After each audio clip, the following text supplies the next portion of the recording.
상처 주는 사람을 안 보면 마음이 편할까요? 불편할까요? 2025년 10월 16일 대구 평화 2.0 포럼 국제 라이온스 협회 초청 강연. 안녕하세요. 두북수련원의 아침이 밝았습니다. 오늘은 대구에서 평화 2.0 포럼에 참석하고 울산에서 국제 라이온스 협회 초청 강연을 하기로 한 날입니다. 스님은 새벽 수행과 명상을 마친 후 오전에는 부산에 가서 치과 진료를 받았습니다. 진료를 마친 후 다시 두북수련원으로 돌아와 점심 식사를 한 후 12시에 평화 2.0 포럼에 참석하기 위해 대구로 출발했습니다. 평화재단에서는 3년 전부터 지역 민간 학술 연구 기관들과 연대하기 위해 평화 2.0 포럼을 기획했습니다. 광주, 부산에 이어서 오늘은 대구에서 세 번째 포럼을 여는 날입니다. 차로 1시간을 이동하여 오후 1시에 행사 장소인 대구 경북대학교에 도착했습니다. 본관에 내려 사전 차담을 하기 위해 총장실로 향했습니다. 허영우 경북대학교 총장께서 반갑게 스님을 맞아주었습니다. 함께 기념사진을 찍은 후 총장님, 이하 경북대 교수들과 차담을 나누었습니다. 총장님이 웃으며 말문을 열었습니다. 제가 증문즉서를 유튜브에서 자주 봅니다. 저도 자녀를 키우고 있어서 오늘 스님을 만나 뵙기 전에 질문을 하고 싶은 게 있었어요.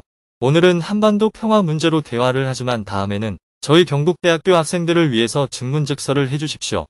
내년이 경북대학교 80주년인데 스님을 꼭 초청하고 싶습니다. 스님도 웃으며 화답했습니다. 총장님처럼 사람들이 저만 보면 질문을 하려고 해요. 고속도로 휴게소에서 화장실에 갔는데 질문해도 되냐고 물어보는 사람도 있었습니다. 오늘은 한반도 평화 문제에 대해 전문가들이 발표하는 자리니까 제가 주인공이 아니라 전문가들이 주인공입니다. 다음에는 경북대학교 학생들을 위해 강연을 하러 오겠습니다. 이어서 최철령 교수가 법륜 스님과 평화재단을 보며 느낀 점과 지역의 통일 연구 실정에 대해 이야기해 주었습니다. 한반도 평화 문제가 최근 10년 동안 침체돼 있다 보니 포기하는 시민 단체들이 많은데 평화재단은 흔들림 없이 꾸준히 한반도 평화 문제를 연구해온 단체입니다. 대부분 대표나 이사장은 학술 행사에 참석해도 잠깐 인사말만 하고 가는 경우가 많은데 법륜 스님은 끝까지 경청을 하시고 마지막에 전문가들에게 코멘트도 해주십니다. 남북관계와 한반도 평화를 연구하는 전문가들에게는 굉장히 유의미한 역할을 해주고 계십니다. 대구 경북 지역에는 통일과 평화에 대해 연구하는 대학교가 거의 없습니다. 경북대학교가 유일하다고 볼 수 있습니다. 요즘 학생들도 통일과 평화에 대한 관심이 갈수록 낮아지고 있고 굉장히 중요한 문제임에도 불구하고 학계에서조차 관심이 멀어지고 있습니다. 통일은 우리 국민 모두의 문제인데 마치 서울의 문제인 양 서울에만 연구기관이 몰려 있어요. 지방은 소외되어 있는 상황입니다. 스님은 교수님의 문제의식에 공감하면서 오늘 행사를 마련한 취지를 설명했습니다. 남북이 통일을 논의하면 자연스럽게 대립 구도가 형성되곤 합니다. 하지만 저는 독일의 사례처럼 남한 내부의 지방자치를 강화해 연방제 통일 방안을 모색하는 것도 의미 있다고 생각합니다. 즉, 남북 연방제가 아니라 8도 연방제나 10도 연방제 형태로 한반도의 통일을 구상한다면 남북 간의 대립을 완화할 수 있다는 것이지요. 함경도는 함경도의 특성을, 평안도는 평안도의 특성을, 황해도는 황해도의 특성을, 경상북도는 경상북도의 특성을 살리면서 각 지역이 자율성과 다양성을 유지하는 가운데 전체적으로는 균형 방제, 국가로 나아가는 방식입니다. 이렇게 하면 국가 발전의 방향이 훨씬 더 유연해질 수 있다고 봅니다. 남북이 아닌 8도 연방제, 한반도 통일의 새로운 길. 현재 우리나라는 지나치게 중앙 집권적 구조를 갖고 있습니다. 그러다 보니 통일이라는 의제도 자연스럽게 서울에 집중되는 경향이 있습니다. 그래서 평화재단은 지역의 학술 연구기관들과 교류를 확대하고자 합니다. 교수님들을 서울로 모시기보다는 평화재단이 직접 지역으로 찾아가 그 지역 전문가들과 대화하는 자리를 마련한 것도 이러한 취지에서입니다. 평화재단이 추구하는 목표는 두 가지입니다. 첫째, 한반도에서 전쟁이 일어나지 않도록 하는 것. 둘째, 북한 주민들의 고통을 덜어주는 것입니다. 북한 주민들은 고난의 행군 시절부터 30년이 넘도록 고통받고 있습니다. 남북 간 긴장이 완화되고 군비 부담이 줄어들면 북한 주민들의 생활 여건이 개선되고 인권 탄압도 자연스럽게 완화될 것입니다. 그런 환경을 조성하는 것이 우리가 할 일입니다. 평화재단은 이러한 환경을 개선하기 위한 다양한 활동을 펼치고 있습니다. 민간 단체의 인도적 지원만으로는 북한 주민 전체를 돕기 어렵습니다. 그러나 평화로운 환경을 만들어 간다면 그 혜택은 결국 북한 주민 모두에게 돌아가게 될 것입니다. 이것이 바로 우리가 연구하고 실천해 가야 할 방향이라고 생각합니다. 대화를 나누다 보니 포럼을 시작할 시간이 되었습니다. 다 함께 행사 장소인 교수회 대회의실로 이동했습니다. 오후 2시가 되어 평화재단 권영선 이사의 인사말과 함께 평화 2.0 포럼을 시작했습니다. 이어서 평화재단을 소개하는 영상을 함께 본 후 참가자 소개 시간을 가졌습니다. 경북대학교 평화문제연구소와 대구대학교 영토평화연구소를 비롯하여 대구 지역의 학술연구기관에서 전문가들이 한자리에 모였습니다. 평화재단에서도 여러 연구위원들이 참석했습니다. 먼저 최철영 대구대 법학부 교수가 오늘의 주제인 한반도 평화와 K-이니셔티브를 주제로 기조 발제를 했습니다. 최 교수님은 한반도 분단의 뿌리를 미소연합국 시기 이후 동맹체제를 통해 고착화된 적대적 분단 구조에서 찾았습니다. 현재 한미일과 북중러의 두 축이 각자의 규범적 근거 위에서 움직이고 있으며 이러한 대립구도 속에서는 진정한 평화를 기대하기 어렵다고 지적했습니다. 한미일과 조중로의 동맹은 단순한 군사 협력이 아니라 각기 다른 규범 체계에 의해 정당화되고 있습니다. 문제는 이 두 규범이 서로를 부정하는 방식으로 작동하고 있다는 점입니다. 이제는 이 적대적 규범 체계를 넘어 한반도 전체가 공존할 수 있는 새로운 규범, 즉 평화 공동체의 규범을 세워야 합니다. 그것이 바로 K-이니셔티브의 핵심이며 우리가 나아가야 할 방향입니다. 최 교수님은 또한 지금까지의 중앙 집권적 통일 구상은 남북 간 대립을 강화해왔다며 각 지역의 자율성을 존중하는 준연방제적 접근이 평화와 통합의 새로운 길이 될 것이라고 덧붙였습니다. 다음 서울대학교 일본연구소 남기정 교수가 한반도 평화와 대일 K-이니셔티브를 주제로 발제했습니다. 남 교수님은 1965년 체제를 식민 패권 분단의 3층 구조로 규정하고 이를 넘어서는 포스트-1965년 체제가 한반도 평화의 관건이라고 강조했습니다. 교수님은 한일 관계가 단순히 양국 간의 외교 문제가 아니라 식민 지배의 역사와 냉전 구조, 동아시아 패권 질서가 교차하는 복합적 구조 속에 있다고 분석했습니다. 1965년 체제를 구성하는 두 축, 즉 한일 기본조약 제2조와 제3조의 문제는 60년 동안 한일 관계를 지배해온 집요한 저음입니다. 제2조는 식민 지배의 불법성을, 제3조는 냉전적 질서를 내포하고 있습니다.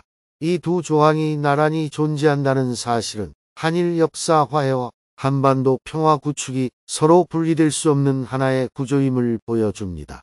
결국 일본이 식민 지배의 불법성을 인정하고 한국이 한반도 내 또 다른 당사자로서 북한의 존재를 수용할 때 비로소 포스트-1965년 체제가 열릴 것입니다. 남 교수님은 이어 한일 간의 화해는 단순한 역사 문제가 아니라 동북아 평화 질서의 재구성과 직결된다며 K-이니셔티브는 한일 남북 북위를 잇는 삼각화의 구도를 만들어야 한다고 강조했습니다. 두 분의 발제가 끝나자 패널 토론을 이어갔습니다. 동용승 굿파머스 사무총장은 급변하는 국제 환경 속에서 한반도 전쟁의 위험이 높아지고 있다고 지적하며 한국이 평화 구조 형성의 주도적 역할을 해야 한다고 강조했습니다. 한반도의 평화는 강제적 억제력이 아닌 남북의 자발적 협력과 상호 필요성에 기반해야 하며 한국은 동북아 경제, 사회 협력의 중심축으로서 역할을 강화해야 한다고 제안했습니다. 오정일 경북대 행정학부 교수는 남기정 교수의 포스트-1965년 체제 구상이 의미 있지만 현실 정치와 제도적 제약 속에서 실행이 쉽지 않다고 평가했습니다. 또한 북한이 배제된 한일 관계 재편은 한반도 평화로 이어지기 어렵다며 남북과 시민사회의 참여가 제도화해야 한다고 강조했습니다. 이수영 국가안보전략연구원 고문은 오늘날의 국제 질서를 이념이 아닌 국익 경쟁의 시대로 규정하며 한국이 미국 중심 외교에만 머물러서는 안 된다고 강조했습니다. 남방 외교에 더해 북방 외교 축을 병행해 전략적 자율성을 확대해야 하며 이를 통해 한반도 평화의 실질적 기반을 마련할 수 있다고 분석했습니다. 이정태 경북대 정치외교학과 교수는 남북 갈등의 근원을 상호 오해와 불통에서 찾으며 군사 중심의 사고에서 벗어나야 한다고 말했습니다. 경제, 기술 중심의 협력 패러다임으로 전환하고 상호 신뢰 회복이 평화의 출발점이 되어야 한다고 강조했습니다. 패널 토론을 마친 뒤 잠시 휴식 시간을 가진 후 오후 4시부터 전체 토론이 시작되었습니다. 사회자인 이정철 교수는 토론의 큰 틀을 먼저 제시했습니다. 그는 북방 지역의 새로운 협력 구도와 가치 동맹의 흔들림을 언급하며 이를 한국이 새로운 기회로 볼 것인지 아니면 위기로 인식할 것인지에 대한 판단이 필요하다고 강조했습니다. 이어서 강대국 정치 속에서 한국이 어떤 전략적 여지를 확보할 수 있을지, 그리고 한반도 평화를 어떻게 실질적으로 만들어갈 수 있을지를 중심 주제로 지정 토론자들의 의견을 청했습니다.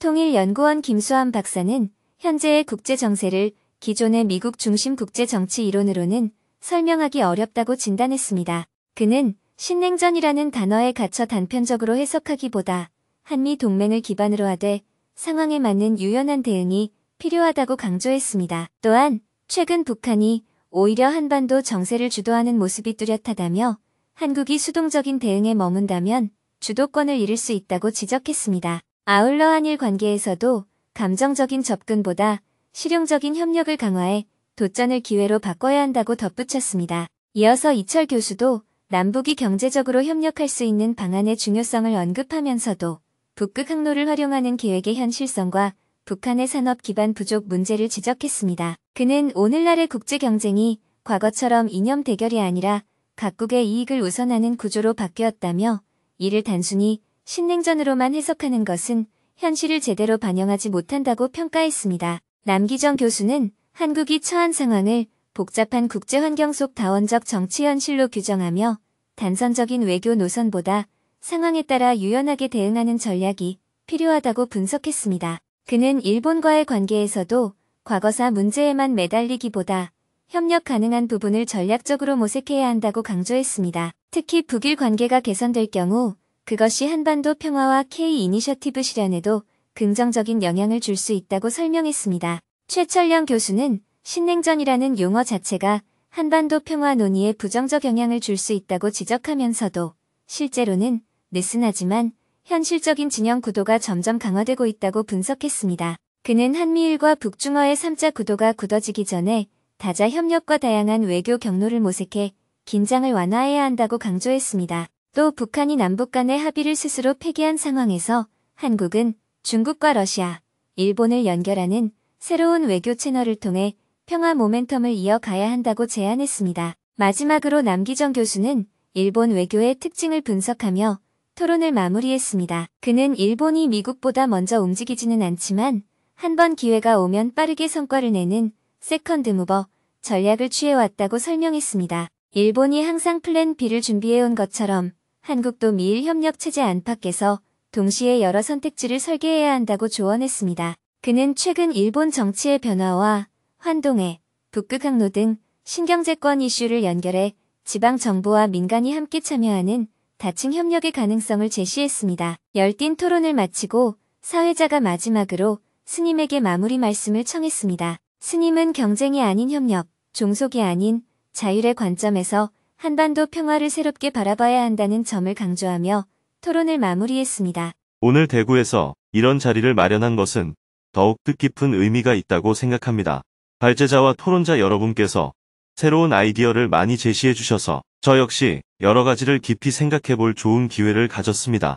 저는 오늘 우리가 생각을 바꿔야 한다 는 점을 중심으로 말씀드리고자 합니다. 특히 K-이니셔티브라는 주제를 중심으로 이야기해 보겠습니다. 한반도 평화를 우리가 주도하는 길, K-이니셔티브. 첫째, 북한과의 관계입니다. 지금까지 우리는 북한을 경쟁 상대로 인식해왔습니다. 과거에는 그 인식이 매우 강했고 지금도 여전히 남아 있습니다. 그러나 이제 북한은 더 이상 우리의 경쟁 상대가 아닙니다. 이 점을 분명히 할 필요가 있습니다. 북한이 총격이나 미사일 발사 등 어떠한 행동을 하든 우리는 이를 경쟁의 관점에서 바라보기보다는 위험 관리 대상으로 바라보아야 합니다. 물론 전쟁을 방지하기 위한 방어력 강화는 안전관리 차원에서 필요하지만 그 외의 영역에서는 북한이 국제사회로 나올 수 있도록 돕는 자세가 필요합니다. 예를 들어 북한이 일본이나 미국과 직접 대화할 수 있도록 지원한다면 그것이 오히려 한반도의 평화와 안정에 기여할 것입니다. 그런데 우리는 지금까지 북한이 미국과 대화하면 통미봉남이나 코리아 패싱이라며 늘 경쟁자의 시각으로 반응했습니다. 북한이 직접 국제사회와 소통하는 것을 막고 중간에서 한국이 주도하려 했던 태도 역시 경쟁의식에서 비롯된 것입니다. 이제는 이런 사고를 바꿔야 합니다. 북한은 더 이상 위협적 존재가 아니라 우리가 협력하고 도와주어야 할 어려운 이웃이라는 인식이 필요합니다. 둘째, 일본과의 관계입니다. 우리는 일본에 대해 오랜 기간 피해의식을 가지고 살아왔습니다. 관련 이야기가 나오면 여전히 감정적으로 반응하기도 합니다. 그러나 이제는 일본이 반성하거나 사과하느냐의 문제를 떠나 우리가 피해의식을 극복하고 당당하게 관계를 설정해야 합니다.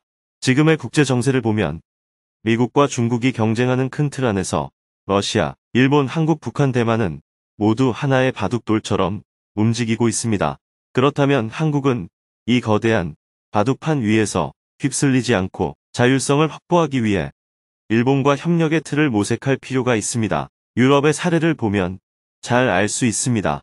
독일과 프랑스는 오랫동안 치열하게 싸웠지만 제2차 세계대전 이후에는 서로 싸우는 것이 무의미하다는 사실을 깨닫고 손을 잡았습니다. 그 결과 유럽 통합의 길이 열렸습니다. 우리도 마찬가지입니다.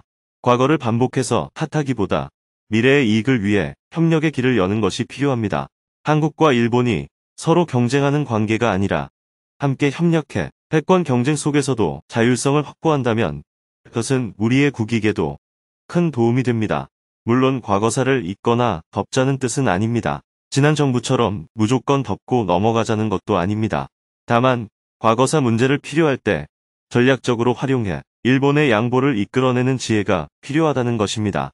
예를 들어 부부 관계로 비유하자면 남편의 과거 외도 문제를 매번 들춰 싸우기보다는 필요할 때 한마디로 양보를 이끌어내는 현명함이 필요하다는 말입니다. 이미 80년이 지난 일에 대해 열등감이나 분노에 사로잡혀 있을 이유는 없습니다. 경쟁이 아닌 협력, 종속이 아닌 주도. 이러한 태도가 바로 제가 말하는 K-이니셔티브입니다. 한일 관계에서도 우리가 주도권을 쥐자는 것입니다. 일본이 사과해야 관계가 풀리고 사과하지 않으면 멈추는 식이 아니라 우리가 먼저 관계를 열어가며 주도하는 구조를 만들어야 합니다. 북한 문제도 마찬가지입니다. 북한의 태도에 따라 관계가 바뀌는 것이 아니라 우리가 평화적으로 주도하는 방향으로 이끌어 가야 합니다. 셋째, 미국과의 관계에서도 같은 원리가 적용됩니다. 지금까지의 한미동맹은 다소 종속적인 성격이 강했습니다. 이제는 자주적 동맹으로 발전해야 합니다. 미국의 큰 동맹 체제 속에 있으면서도 한반도 평화와 우리의 이익에 관한 문제만큼은 우리의 입장을 우선시할 수 있어야 합니다. 세계적 사안에서는 미국의 입장에 협력하되 한반도 문제에서는 우리의 입장을 명확히 밝히고 미국이 이를 존중하도록 만드는 것, 그것이 진정한 자주적 동맹이라고 생각합니다. 넷째, 러시아와의 관계입니다. 현재 러시아는 우크라이나 전쟁으로 인해 우리가 직접 관계를 맺기 어렵지만 사실 러시아는 한국을 필요로 하는 나라입니다. 우리 역시 러시아와의 경제 협력에서 많은 자원을 확보할 수 있습니다.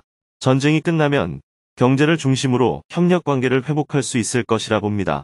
북한과 러시아의 군사 협력에 대해서도 과도하게 반응할 필요는 없습니다. 오히려 한국이 경제 협력 등을 통해 러시아와 적극적으로 관계를 구축한다면 북한보다 더 큰 영향력을 확보할 수도 있습니다. 다섯째, 중국과의 관계입니다. 겉으로는 우리가 중국에 강하게 말하지만 속으로는 여전히 두려움과 열등감을 가지고 있습니다. 미국에 대해 느끼는 약소국의 불안감이 중국을 대할 때도 나타나는 것입니다. 그러나 이제는 중국과도 당당하고 자주적인 관계를 맺어야 합니다. 대립이나 반대가 아니라 대등한 자세로 관계를 발전시켜야 합니다. 미중 패권 경쟁 속에서 한반도의 분단이 하위 변수로 전락해서는 안 됩니다. 저는 남북 관계를 사슬처럼 연결된 구조로 봅니다.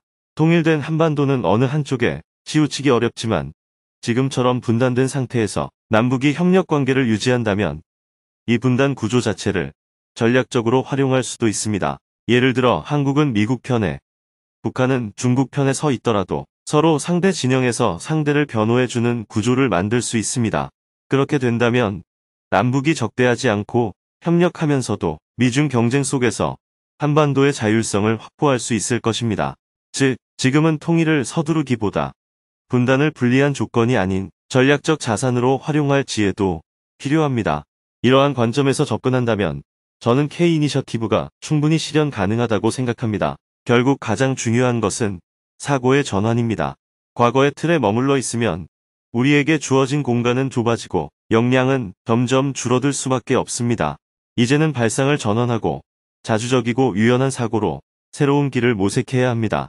오늘 토론을 통해 저 역시 많은 것을 배우고 생각하게 되었습니다. 전문적인 분석이 아니라 정세를 바라보며 느낀 바를 중심으로 말씀드렸습니다. 긴 시간 함께해 주신 모든 분들께 감사드립니다. 큰 박수와 함께 평화 2.0 포럼을 마쳤습니다. 스님은 참석한 전문가들에게 다시 한번 감사의 마음을 전한 후 다 함께 기념사진을 찍었습니다. 행사장을 나와 곧바로 대구를 출발하여 울산으로 향했습니다. 국제라이온스협회 울산 양산 지구에서 스님에게 직문직설 강연을 요청했습니다. 지역 사회를 위해 봉사하는 모임이라 스님도 흔쾌히 강연을 해주기로 했습니다. 차로 1시간 40분을 달려 저녁 6시 40분에 울산 KBS홀에 도착했습니다. 강연을 하기 전에 대기실에서 국제라이온스협회 울산 양산지구 윤준호 총재와 차담을 나눈 후 함께 강연장으로 이동했습니다. 울산 KBS홀에는 국제라이온스협회 울산 양산지구 소속 400여 명의 회원과 그 가족이 자리했습니다. 스님이 무대에 오르자 박수와 환호가 쏟아졌습니다. 먼저 스님이 웃으며 인사말을 했습니다. 한국의 가을은 청명한 하늘이 특징이지요. 그런데 올해는 여름 장마철보다도 비가 더 자주 내리고 있습니다. 지금처럼 비가 계속되면 추수를 제때 하지 못해 물에 젖은 벼 이삭에 싹이 날 정도입니다. 그럼에도 한여름의 무더위를 떠올려 보면 세월 이기는 장사 없다 는 말처럼 어느덧 뜨거운 여름은 지나가고 가을이 성큼 다가왔습니다. 이런 기후변화는 우리나라만의 일이 아닙니다. 제가 교민들이 사는 세계 여러 나라를 다녀보면 기후변화로 인해 폭염, 폭우, 산불 같은 자연재해가 곳곳에서 일어나고 있습니다. 학자들은 우리가 소비를 줄이고 탄소 배출을 줄이면 기후변화의 속도를 조금이나마 늦출 수 있다고 말합니다. 그러나 이 소비라는 것이 한번 익숙해지면 마치 마약처럼 끊거나 줄이기가 쉽지 않습니다. 여러분이 개인의 소비를 조금씩이라도 줄이면 그것이 곧 기후변화를 늦추는 데 도움이 됩니다. 그리고 아낀 것을 어려운 이웃과 나누면 환경도 지키고 사람도 도울 수 있습니다. 국제 라이온스 협회에서 어려운 분들을 돕는 봉사활동을 활발히 해오고 계신데 이 자리를 빌려 감사의 마음을 전합니다. 남들에게 축하까지 받은 일들이 왜 힘들다고 느껴질까요? 우리가 자연스럽게 살면 사는 것이 힘들지 않습니다. 그런데 너무 인위적으로 살기 때문에 삶이 어렵게 느껴집니다. 사람은 만물의 영장이라고 하지요. 토끼나 다람쥐, 사슴, 노루보다 뛰어나다는 뜻입니다. 그런데 토끼나 다람쥐, 사슴, 노루는 살기가 힘들다. 좀 도와달라. 이런 말을 하지 않습니다. 왜 사람만 사는 게 힘들다. 도와달라. 하고 말할까요? 사람들은 결혼할 상대를 하느님이나 부처님께 구하고 자신이 개업한 가게에 손님이 많이 오게 해달라며 기도합니다. 또 공부해서 시험을 치르는 것도 스스로의 노력보다 신에게 도와달라고 합니다. 하지만 사람이면 마땅히 자기가 해야 할 일은 스스로 해야 하지 않을까요? 결혼할 때는 모두의 축하를 받았는데 막상 결혼 생활은 힘들다고 말합니다. 아이를 낳았을 때는 축하를 받았지만 육아가 힘들다고 합니다. 시험에 합격했을 때는 기뻐했지만 대학 생활이 어렵다고 하고 직장에 취직해 축하를 받았지만 직장 생활이 힘들다고 합니다. 가게를 열고 화환까지 받았지만 정작 가게 운영이 힘들다고 하지요. 이것이 바로 모순입니다. 왜 우리가 스스로 원해서 선택하고 또 남들에게 축하까지 받은 일들이 힘들다고 느껴질까요? 그래서 우리는 한 번쯤 자신의 삶을 돌아봐야 합니다. 이것은 하느님이나 부처님의 문제도 전생이나 사주팔자의 문제도 아닙니다. 무엇이 잘못돼서 힘든 게 아니라 오히려 잘 돼서 축하받은 일도 얼마든지 힘들 수 있습니다. 인생을 살다 보면 왜 이렇지? 하는 의문이 생기는 순간들이 있습니다. 증문즉설은 바로 그런 의문을 자유롭게 나누고 함께 살펴보는 자리입니다. 증문즉설은 법륜 스님이 답을 주는 자리가 아닙니다. 인생에는 정답이 없습니다. 그렇다면 어떻게 살아야 할까요? 간단합니다. 자기 좋을 대로 살면 됩니다. 그런데 문제는 자기 좋을 대로 살았는데도 인생이 괴롭다는 데 있습니다. 그 이유를 함께 살펴보는 것이 바로 증문즉설입니다. 증문즉설은 스님이 이렇게 살아라 하고 지시하는 자리가 아닙니다. 대화를 통해 아, 이렇게 하면 되겠구나. 별일 아니네 하고 스스로 깨닫고 삶의 방향을 찾아가는 시간입니다. 이어서 누구든지 손을 들고 스님에게 질문을 했습니다. 2시간 동안 12명이 스님과 대화를 나눌 수 있었습니다. 그중 한 명은 상처 주는 사람과의 관계를 끊자니 불편하고 이어가자니 괴롭다며 스님에게 고민을 털어놓았습니다. 상처 주는 사람을 안 보면 마음이 편할까요? 불편할까요? 세상 살아가면서 인간관계가 제일 힘든 것 같습니다. 밥을 사줘도 욕을 먹고 선물을 사줘도 욕을 먹고 뒤에서 제 험담을 하는 소리를 들을 때마다 상처를 많이 받아 마음을 추스르기가 힘듭니다. 그 사람을 안 보면 제 마음이 편하지 않고 또 마주 보려면 그 마음도 불편합니다. 그래서 마음을 단단히 먹고 좀 매몰차게 대해야겠다는 생각을 많이 하는데 그게 잘 안 되더라고요. 밤새 혼자 고민하다 잠 못 이룰 때도 많습니다. 제가 좀 더 마음이 단단한 사람이 되고 싶은데 어떻게 해야 할까요? 마음이 단단하다는 것은 어떤 의미입니까?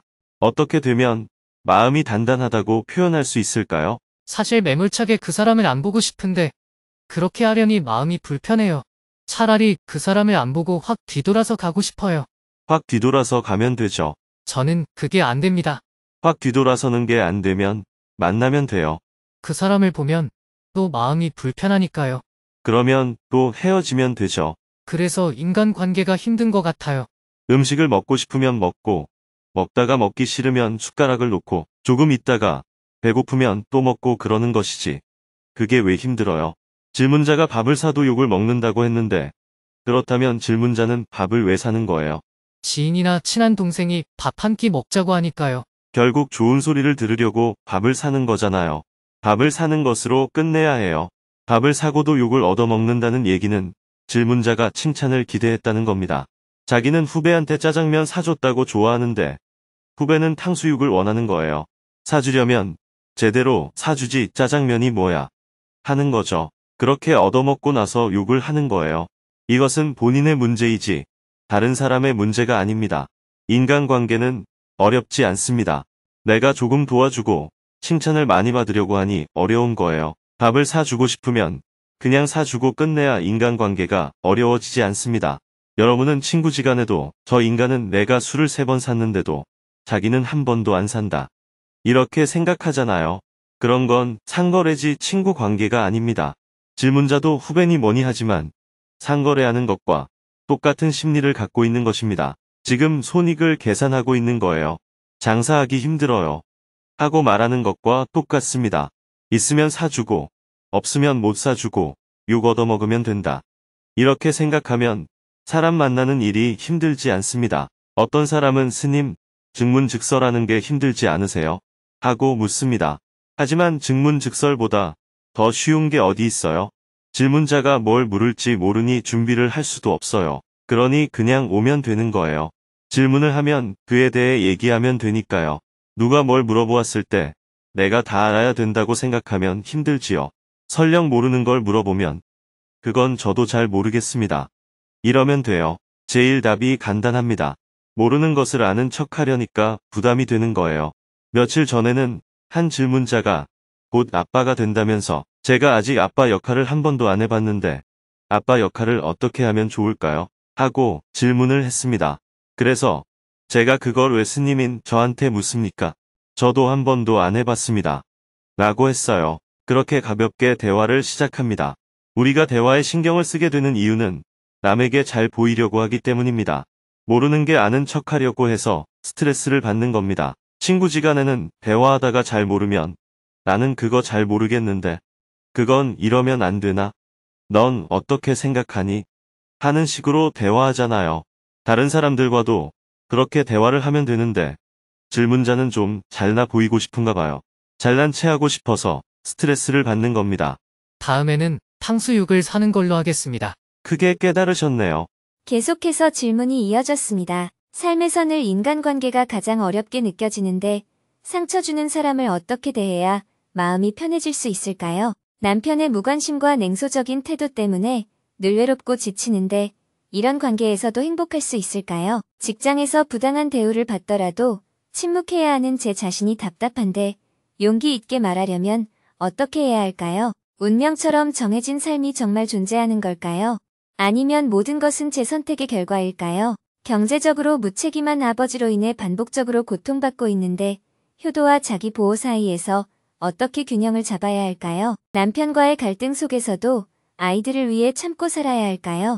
아니면 제 행복을 위해 결단해야 할까요? 사람들과의 관계에서 늘 상처받고 혼자가 편하다고 느끼는데 이런 제 마음은 어떻게 이해해야 할까요? 오랫동안 수행을 해도 화와 짜증이 줄지 않는데 어떻게 해야 진심으로 평화로운 마음을 가질 수 있을까요? 몸이 아파서 일상생활이 어렵고 삶의 의욕이 사라졌는데 이런 고통 속에서도 의미를 찾을 수 있을까요? 부모님께 선물을 드려도 늘 불편한 마음이 드는데 진정한 효도란 무엇일까요? 한때 너무 사랑했던 아들이 지금은 미울 정도로 싫은데 이 마음을 어떻게 다스려야 할까요? 더 질문하고 싶은 사람들이 있었지만 강연을 마쳐야 할 시간이 되었습니다. 큰 박수와 함께 강연을 마무리했습니다. 강연을 마치자 윤준호 총재가 감사의 마음을 담아 스님께 꽃다발을 전달했습니다. 스님은 꽃다발을 받은 후 무대 아래로 내려와 참석한 청중과 함께 단체 사진을 찍었습니다. 이어서 무대 위에서 책 사인회를 가졌습니다. 대부분의 참석자들이